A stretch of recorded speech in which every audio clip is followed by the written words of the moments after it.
Stephen A., your reaction to hearing the official news from Kobe?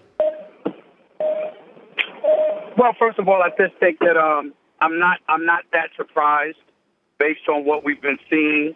It was kind of predictable, to be quite honest with you. I spent a lot of time shocked. I spent a lot of time shocked that it even got to this point that Kobe was continuing to play. I actually thought that he would retire and not play another game based on how much he was struggling, because he had always told me that he would never allow it to get to this point. And yet it has. He's averaging under 16 points per game on the season. He's been dealing with injuries for the past 5 seasons. Stephen A., from the conversations that you have had with Kobe, why do you think that this ultimately is it? Why is it now, and why wasn't it sooner? Well, I think that Kobe, because he had spent the vast majority of the last 2 seasons injured, he wanted to see what he had left.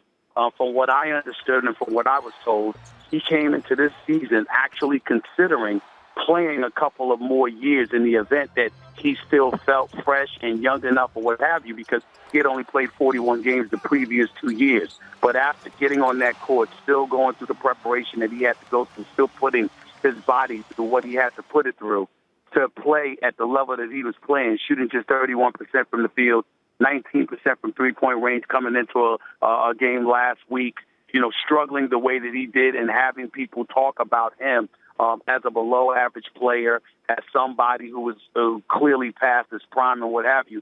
He had always told me, and he had reiterated to me just a couple of weeks ago, that that's not something that he would ever stick around and tolerate. He wouldn't do that to himself. He wouldn't do that to the game of basketball. And so for me, to some degree, I even find it a tad bit shocking that he still decided to stay the rest of this season as opposed to retiring right now.